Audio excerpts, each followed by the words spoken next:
y la bienvenida especialmente a que nos dan las mujeres al permitirnos entrar a un salón de exlegisladoras que ya está quedando chico. Van a faltar paredes para los cuadros de las diputadas de este Congreso. Gracias. 2017 es un año de aniversarios y de beneplácito constitucional. Justamente hace 200 nació Mariano Otero. En 1857 se expide una constitución, la segunda gran constitución federalista.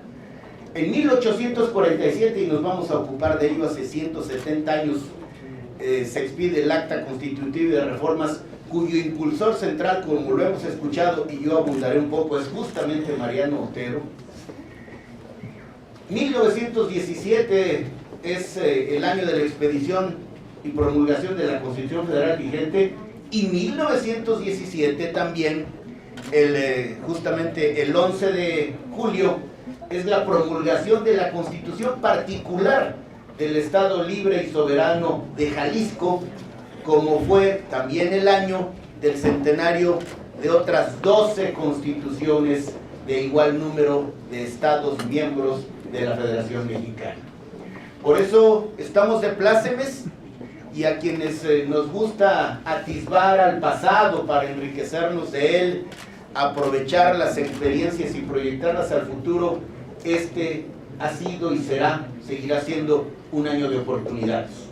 Un año para encauzar las inquietudes políticas, para conciliar intereses y construir espacios de neutralidad partidaria, donde todos podamos sentirnos cómodos, pero construyamos una nueva etapa de instituciones y de leyes, al final en beneficio de todas y todos los mexicanos.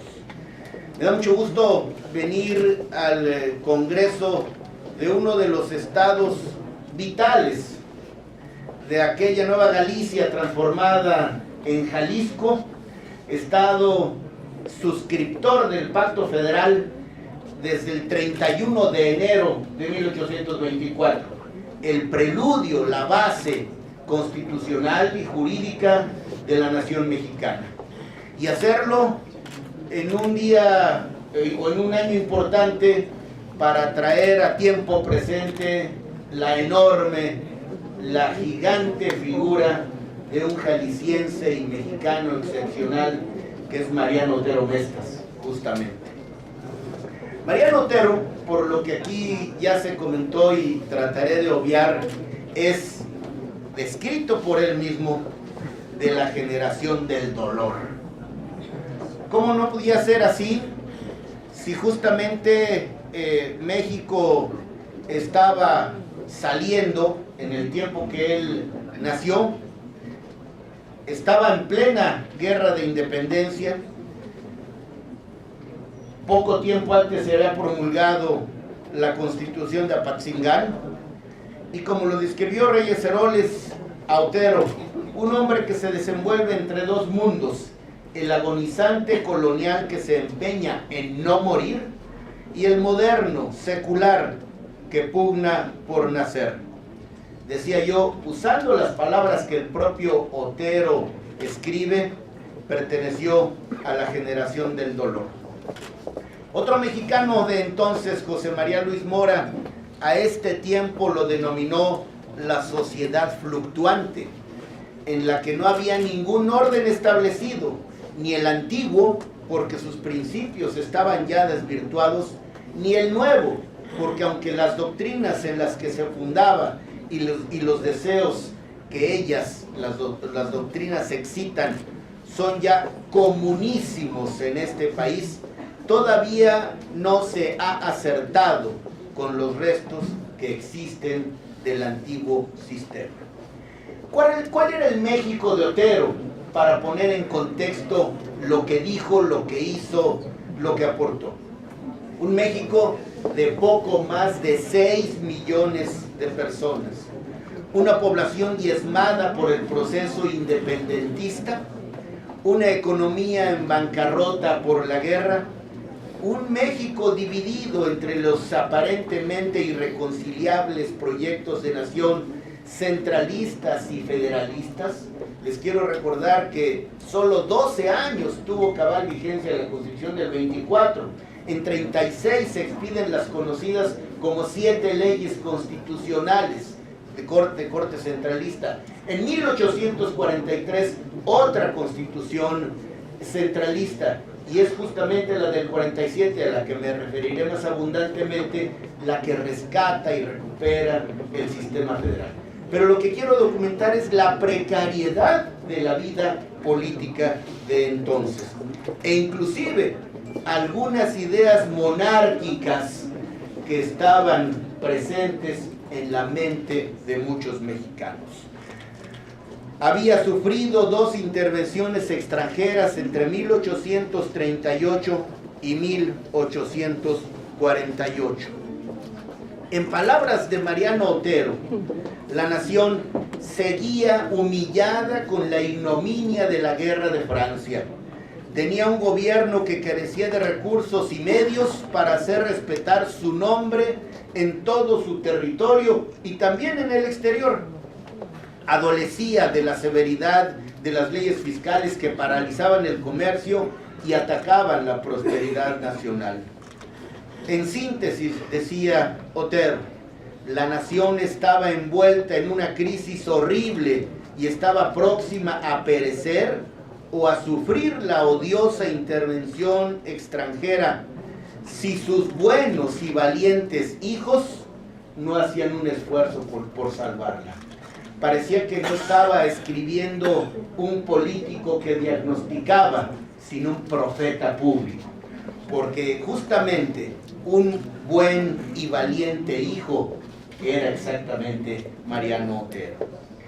Aquí ya se dijo con largueza, con precisión, diría yo con maestría, muchas de las cosas que hizo Otero y esta polifacética personalidad que hoy mismo nos sigue admirando.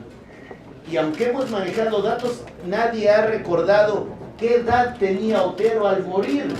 33 años. Es decir, todo lo que aquí se dijo que hizo desde los 18, lo hizo en un lapso brevísimo. En consecuencia, si el resultado de suyo es elocuente y admirable, habiéndolo hecho en tan pocos años, resulta francamente asombroso. Es, entre otras cosas, y solo haré una breve recapitulación, un creador de instituciones jurídicas. Escribió propuestas para una constitución, fue defensor del federalismo y con la inestabilidad política derivada del descontento popular con los gobiernos centralistas y ante la vulnerabilidad provocada por la guerra con Estados Unidos, en 47, en ese histórico Congreso Constituyente, presentó su voto particular. ¿Cuáles son algunos de los rasgos que podríamos destacar para describirlo todo? En términos conceptuales, una expresión de entonces que es perfectamente vigente hoy: el acuerdo en lo fundamental para lograr la unidad nacional. Es decir, en tiempos de pluralismo, de proyectos distintos, que espero no divergentes, no antagónicos, no de oposiciones irreconciliables, ¿dónde están los elementos para el acuerdo en lo fundamental? Porque lo fundamental es México, un estado transformador de las relaciones materiales de la sociedad para asegurar el progreso. Fíjense esta expresión del igualitarismo, una oposición férrea de Otero a que el derecho al voto estuviera condicionado a un estatus socioeconómico. Es decir, la igualdad plena, que no tuviera ninguna taxativa nadie, porque el derecho al voto debe ser universal. Algo que para nosotros es moneda de cuño corriente, en el siglo XIX estaba en la parte central del debate. la preocupación por garantizar los derechos individuales por encima de todo, y la Constitución como centro o punto de imputación de la nacionalidad. El Acta Constitutiva y de Reformas de 1847, que tiene como aportación vertebral el voto particular de Otero, es un documento ejemplar en lo jurídico y destacable por su concisión. Me voy a explicar. Para no hacer recuento largo, la Constitución vigente tiene 136 artículos, la del 57 muchos más. El Acta Constitutiva y de Reformas impulsada por Otero tuvo 30 artículos. Es decir, no es en lo prolijo de un texto constitucional donde está la precisión, sino en su contenido. Algunas de las cuestiones que están en este texto. Antes que ninguna carta magna del mundo, se habla de derechos del hombre. Dice el artículo 5 de ese texto: para asegurar los derechos del hombre, y llamo su atención que esta Constitución reconoce.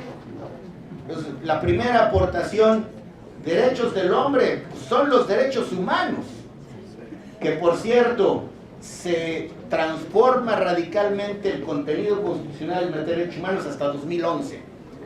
En 2011, la Constitución vigente anota el verbo reconoce, porque los derechos no se otorgan, los derechos son de las personas por el solo hecho de haber nacido, y al Estado no le toca otorgar derechos, sino reconocerlos. La Constitución hoy lo tiene, pero a partir del 2011, la primera en anotar que la Constitución reconoce es el Acta Constitutiva impulsada por Otero en 1847. El artículo 1 de la Constitución de 1857 habla de los derechos del hombre como la base de todas las instituciones, pero la de 1847 ya frasea literalmente que se requiere asegurar los derechos del hombre en una ley. Es decir, no basta una prescripción constitucional, déjenme llamarla así, paraguas, sino se requiere una ley que desarrolle normativamente el ejercicio, la protección y yo diría la promoción de los derechos. Y es la primera Constitución que enlista lo que hoy podríamos llamar los grandes apartados o las grandes vertientes de los derechos, es decir, la libertad, la igualdad, la seguridad y la propiedad, que hoy mismo, como se enseñan los derechos humanos, hace muy poco las garantías individuales en las escuelas de derecho, era justamente así. Estudiemos, analicemos las garantías individuales o los derechos como expresiones de la libertad, de la igualdad, de la propiedad y de la seguridad jurídica. Es decir, no solo un jurisconsulto brillante, sino un hombre adelantado a su tiempo. ¿Qué más? Como expresión del igualitarismo, al que me referiré enseguida, se derogaron todos los artículos relacionados con el ejercicio de la vicepresidencia de la República. Y un asunto trascendental que le vale hasta hoy mismo tener un sitio destacado en la Suprema Corte de Justicia de la Nación es el control de la constitucionalidad.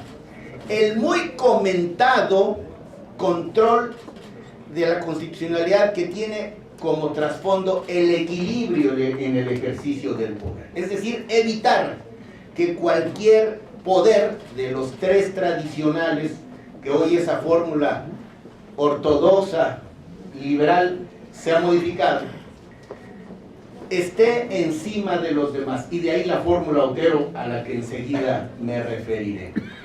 Es decir, evitar y lo hicieron con una gran inteligencia, incluso que las leyes del Congreso se podían tildar de inconstitucionales a decisión de las legislaturas locales. Es decir, las legislaturas de los estados por mayoría podían determinar que una ley federal era inconstitucional. Y para equilibrar los cartones, el Congreso de la Unión podía calificar de inconstitucionales las leyes de los estados. Es decir, evitar que uno de los poderes o uno de los ámbitos de gobierno se sobrepusiera respecto de los demás, porque empieza a ser un ejercicio abusivo del poder. En consecuencia, llámesele como se le llame, allí nació el control de la constitucionalidad. Y justamente el amparo, debido a Otero, y a decir verdad, también con honradez profesional, a Manuel Crescencio Rejón, campechano, y entonces Campeche pertenecía a Yucatán, por eso lo reivindican como suyo los yucatecos, establecen el juicio de amparo justamente para evitar actos de arbitrariedad, vengan de quien vengan. Y la fórmula Otero consiste sencillamente en evitar que, habiendo determinado la inconstitucionalidad de una disposición, sobre todo una norma jurídica, esta tuviera efectos derogatorios. Porque tener efectos derogatorios significaría que el Poder Judicial está poniéndose por encima del Poder Legislativo. Entonces, para insistir en el equilibrio, la fórmula Otero radica en que el amparo concedido ampara y protege al llamado quejoso, al agraviado, al promovente del amparo. Esto, amigas y amigos, déjenme avanzar porque el tiempo es el principal verdugo, sigue vigente, con una salvedad, que son justamente las acciones de inconstitucionalidad y las controversias constitucionales. A ese recurso le llamaron en la obra de Otero reclamo. Es decir, las grandes instituciones fueron el reclamo y el amparo. Hoy mismo dice la fracción segunda, puesta al día por cierto en 2011, y de esto nos recuerda Claudia Delgadillo, que fue una de las personas que intervinieron desde la Comisión de Justicia de manera vital en la nueva ley de amparo. En el artículo 107, fracción segunda, se dice: las sentencias que se pronuncien en los juicios de amparo solo se ocuparán de los quejosos que lo hubieran solicitado, limitándose a ampararlos y protegerlos si procediere en el caso especial sobre el que verse la demanda.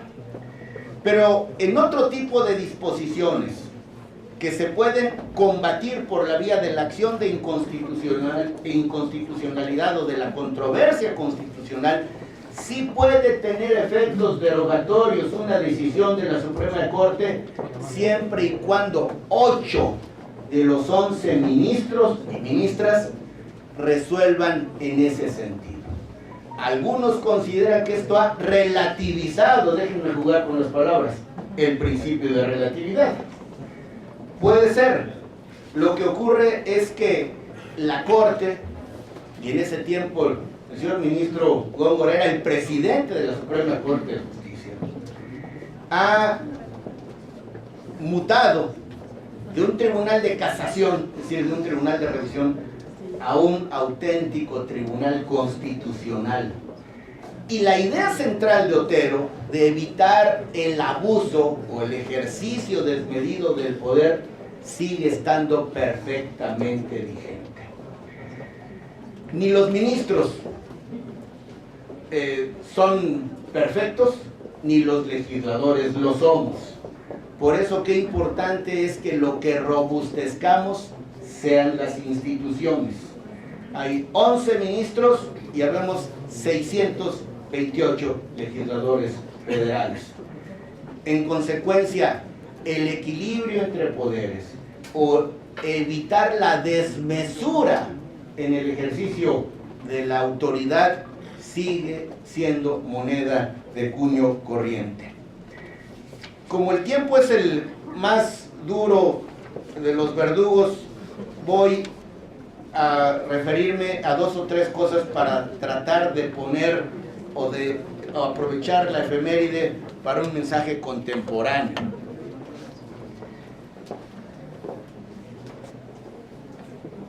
Escribió Reyes Heroles, que ha sido uno de quienes más y mejor han estudiado la obra de Otero. Es más, las obras completas de Otero están compiladas por Reyes Heroles con un estudio preliminar que es prácticamente un libro, que es, déjenme sugerirlo, imperdible si queremos acercarnos a la figura de Otero.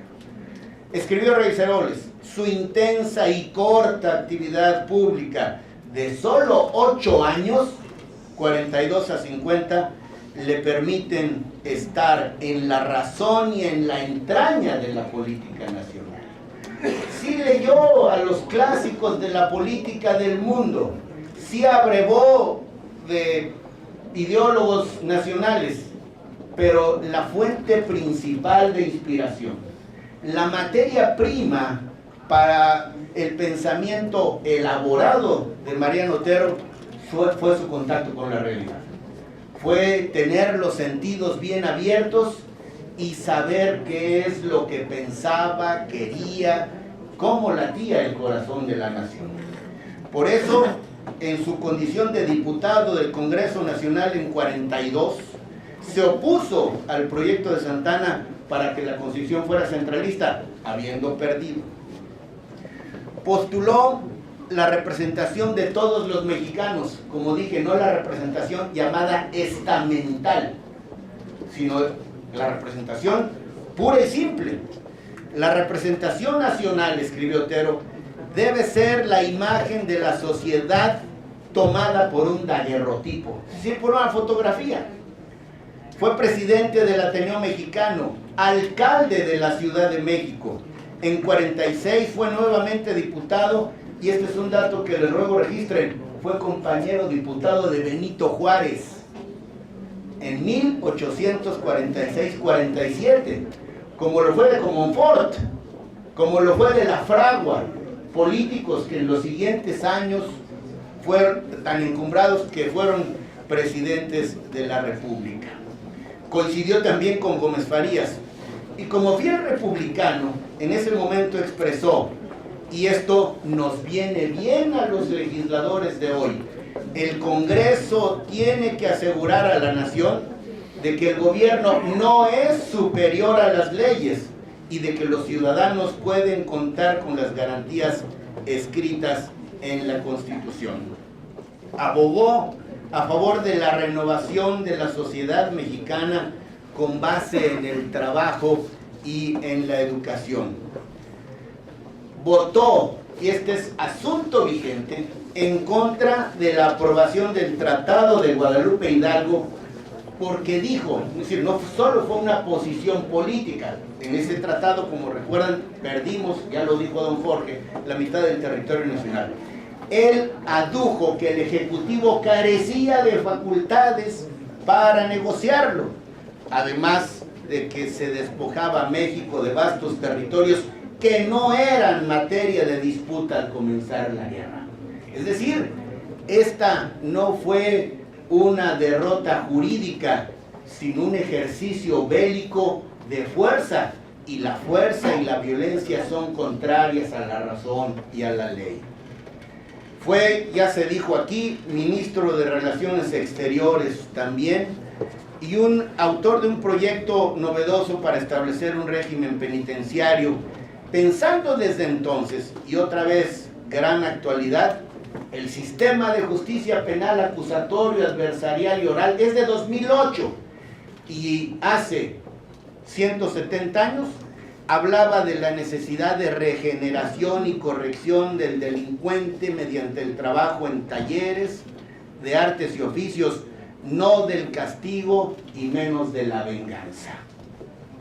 Fue senador de la República, fue en síntesis un liberal demócrata y profundamente igualitario. Déjenme terminar con una especie de recapitulación de las posiciones de Otero. La república, el federalismo, el igualitarismo que entraña la defensa de los derechos humanos. Las formas de Estado, como se enseñan en las escuelas de Derecho y de Ciencia Política, pueden ser la federación o el Estado unitario. Él se mostró siempre federalista, partiendo de la base de que las partes, es decir, los estados, no son idénticas. No eran y no lo son hoy mismo, no obstante integrar a la gran nación mexicana. Me parece de absoluta vigencia. La república vis a vis la monarquía. Y aunque hoy ya no hay monarquías absolutas, yo me pregunto, ¿a quién le sirve un monarca? Somos un país profundamente republicano y la república entraña primero el sometimiento a la ley de todos, empezando por quienes tienen o tenemos representación pública. Entraña el ejercicio periódico del poder, es decir, que todo mundo sepa que esa responsabilidad no puede durar, no es eterna, y aunque se ha introducido la figura de la reelección es una posibilidad que nunca operará en forma automática. El presunto reelecto tiene que pasar varias aduanas. La primera, ¿quién lo va a postular? Y la segunda y más delicada, a ver si votan por él o por ella. Y quien lo haya hecho bien tendrá cara para pedir otra oportunidad, y a quien no lo ha hecho bien le faltarán piernas para salir corriendo. En consecuencia, entonces, como ahora, el republicanismo, que puesto al día entraña también la transparencia y la rendición de cuentas como elementos congénitos del ejercicio democrático, y el respeto, promoción, defensa y garantía de resarcimiento en materia de derechos humanos. El asunto de los derechos humanos hoy en este país ya no está ni siquiera a discusión. Lo que podemos discutir es cómo proveer en las instituciones y en las leyes a que se observe de la mejor manera. Y yo tengo una opinión que comparto. El principal reto en materia de derechos humanos es cultural. Lo primero que tenemos que hacer es apercibirnos, estar conscientes de que los derechos humanos consagrados en la Constitución y en los tratados, en los convenios, en las declaraciones hechas por instancias internacionales de los que México es Estado miembro o Estado parte. Es decir, rompe con una visión doméstica, endogámica de la política nacional. Sí es un país soberano el nuestro, pero no es menos soberano si al cumplir, al acatar disposiciones nacionales e internacionales en materia de derechos humanos, no hay poder jurídico, político, interior que pueda conculcar estos derechos. En síntesis, diríamos que el corazón, y además está documentado, del planteamiento de Otero es el ejercicio equilibrado del poder. Un ejercicio que, de haber sido, y el siglo XX da constancia de ello, verticalista, hoy es un ejercicio horizontal, en donde nadie puede hacer de las suyas. Primero, no solo porque está en la ley, sino porque es contrario a la ética y porque hay una y mil instancias para deducir derechos en contra de una autoridad abusiva. En consecuencia, y con ello voy a terminar, Otero insistió tercamente en la transformación de México. Y hoy que estamos en el centenario de la Constitución, quiero decir que si algo la mantiene vigente es su permanente, su frecuente actualización. 703 reformas ha tenido en 100 años la Constitución Federal. Hace 20 que ningún partido político tiene mayoría en la Cámara de Diputados. Hablo de la mayoría simple, o sea, la mitad más uno. De la mayoría calificada, ni hablo, menos. Hace 20 que ningún partido tiene mayoría en la Cámara de Diputados. Hace 17 que ningún partido tiene mayoría en la Cámara de Senadores. Pues bien, esto que voy a decir, honra a la política, a los políticos, y lo digo con honradez profesional e intelectual, a todos los partidos políticos. Porque en los últimos 20 años, es decir, en el tiempo de las minorías, de esas 703 reformas, han ocurrido, de las 703, han ocurrido 318. 318 de 703 en los últimos 20 años. Y el más importante para mí, de esas 318, 151 han ocurrido en este gobierno.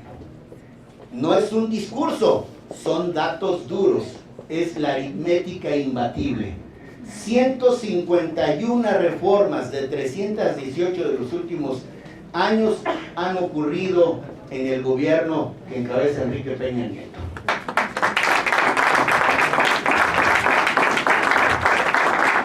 Esto que entraña una gran responsabilidad, no oportunidad para el regodeo, porque las reformas constitucionales son el cimiento y la plataforma.